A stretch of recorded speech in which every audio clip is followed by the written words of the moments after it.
को शांति, करुणा और मैत्री का संदेश देने वाले महाकारुणिक भगवान बुद्ध एवं भारत देश में दोबारा फिर से भगवान बुद्ध के सद्धम्म को वापस लेकर के आने वाले परम पूज्य बोधिसत्व डॉक्टर बाबा साहब अम्बेडकर, इनको मेरा कोटि कोटि नमन है। आप सभी साथियों को नमो बुद्धाय, मैत्री पुंज है। आज हम बुद्धत्व प्राप्त करने के पहले कैसे उन्होंने तपस्या का त्याग किया और उसके बाद में कैसे नए ज्ञान को प्राप्त करने के लिए धम्म ज्ञान को प्राप्त करने का प्रयत्न किया, उसके बारे में आज जानेंगे। जब उन्होंने तपस्या का त्याग किया तो उनके पांचों साथ उनको छोड़ के चले गए थे। उसके बाद सुजाता ने उनके लिए खीर भेजा तो उरुविला में उन्होंने स्वर्ण पात्र में, सोने के पात्र में खीर को ग्रहण किया और पूछा, क्या पात्र मुझे मिल सकता है? तो सुजाता ने कहा, हाँ बिल्कुल मिल जाएगा। तो उन्होंने निश्चय किया कि आज क्यों ना अपने आप के बारे में जाना जाए कि कैसे मुझे ज्ञान प्राप्त होगा, इसे कैसे निश्चय किया जाए। इसलिए उन्होंने इस पात्र में खीर ग्रहण करने के बाद में निरंजना नदी में उस पात्र को इस संकल्प से छोड़ा कि अगर मुझे ज्ञान प्राप्ति होनी होगी, बोधि प्राप्त होनी होगी, तो जब पात्र है ये नदी के विपरीत बहाव की ओर ऊपर की ओर जाएगा। अगर ज्ञान प्राप्त नहीं होना होगा तो जब पात्र है नदी में नीचे की ओर चले जाएगा, वैसी उसी बहाव के साथ में चले जाएगा।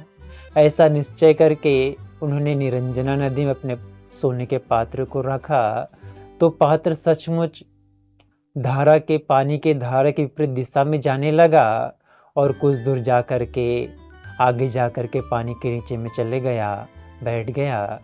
और इस प्रकार से उन्होंने संकल्प लिया कि निश्चित ही ये मेरे विचारों के अनुकूल है कि मुझे ज्ञान की प्राप्ति होगी, बोधि की प्राप्ति होगी। उन्होंने संकल्प लिया क्योंकि काफ़ी समय बीत चुका तो उन्हें ज्ञान प्राप्ति के लिए प्रयत्न करते हुए काफ़ी लोगों के पास में भी गए थे, लेकिन उन्हें सुकून नहीं मिल रहा था, शांति नहीं मिल रही थी। जिस दुख से मनुष्य दुखी है उस दुख को नष्ट करने का कोई भी उपाय उनको नहीं मिल रहा था और उनके जो पांचों साथी भी उनको छोड़ करके चले गए थे। तो उन्होंने, निराशा तो इतनी हो गई थी, उतनी तपस्या करने के बाद उन्हें ज्ञान प्राप्त नहीं हुई थी। तो उन्होंने निश्चय किया कि क्यों ना इस जगह को छोड़ करके कहीं और जाया जाए।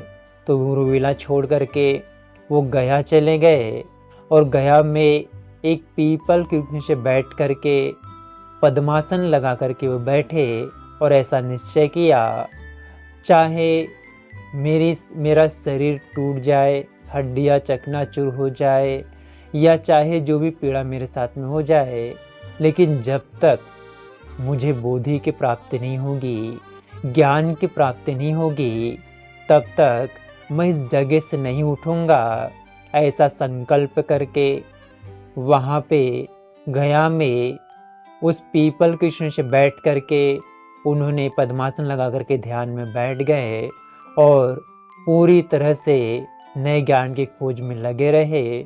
जैसे वो ध्यान लगा करके बैठे तो उनके मन में अकुशल विचार, मनुष्य के भीतर चलने वाले जो बुरे विचार होते हैं, वो आकर के परेशान करने लगे। उनको बुरे बुरे विचार आने लगे, उनके मन में आने लगे।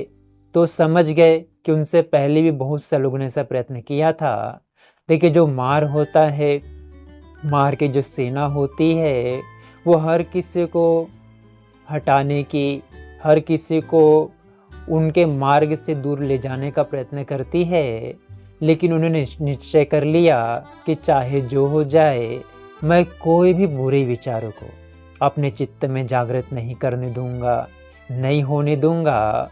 और संकल्प के साथ में अपने मन को निर्मल करते हुए वो ध्यान लगा करके बैठ गए और नए मार्ग की खोज करने लगे, ताकि ये मनुष्य जो समाज है, जो तरह तरह के दुखों से, पीड़ाओं से पीड़ित है, अपने भी दुखों को और मानव समाज के सारे दुखों को कैसे नष्ट किया जाए, ये सोच करके ध्यान लगा करके बैठ गए और खूब प्रयत्न करने लगे।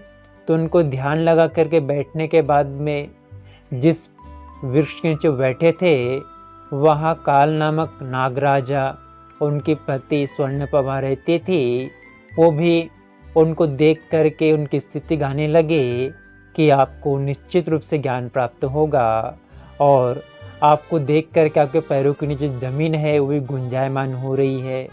आसमान के जो पक्षी है वो भी आपको नमन कर रहे हैं।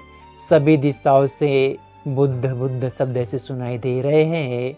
हम आपको वंदन करते हैं, नमन करते हैं कि आपको निश्चित रूप से ज्ञान की प्राप्ति हो। ऐसा करके उस समय वहाँ का जो माहौल था, वातावरण था, लोग थे, वे सभी उनको देख करके, उनके तेज को देख करके प्रभावित होने लगे और उनके तेज को देख करके प्रभावित होने लगे और उनके मंगल की कामना भी करने लगे कि आप उस मार्ग को खोज लीजिए ताकि आप भी दुखों से मुक्त हो जाए और हम सबको भी दुखों से मुक्त होने का नया मार्ग प्राप्त हो जाए। ऐसी कामना करते हुए वो सभी निवेदन स्तुति करने लगे, उनका वंदन करने लगे, नमन करने लगे और वे ध्यान लगा करके बैठ गए। आप सभी लोगों ने बड़ी श्रद्धापूर्वक कि किस प्रकार से तपस्या का त्याग करने के बाद में बुद्धत्व प्राप्त करने के लिए, ज्ञान प्राप्त करने के लिए सिद्धार्थ गौतम दृढ़ संकल्प होकर के बैठे और बोधि प्राप्त करने का प्रयत्न करने लगे। इस कथा को सुना, इसलिए भगवान बुद्ध उनके धम्म, उनके संग के प्रभाव के तेज से आपके परिवार के प्रत्येक सदस्य के जीवन का हर एक पल सुखपूर्वक बीते, प्रसन्नतापूर्वक बीते, मंगलमय हो, कल्याणमय हो। आप सभी सुखी रहे, आप सभी स्वस्थ रहे, आप सभी खुश रहे, आप सबको सुख, शांति और सुकून प्राप्त हो जाए। भवतु सब मंगलं रक्षन्तु सब देवता सब बुद्धानुभावेन सदा शुद्धि भवन्तु ते। भवतु सब मंगलं रक्षन्तु सब देवता सब धम्मानुभावेन सदा शुद्धि भवन्तु ते। भवतु सब मंगलं रक्षन्तु सब देवता सब संघानुभावेन सदा शुद्धि भवन्तु ते। साधु साधु साधु।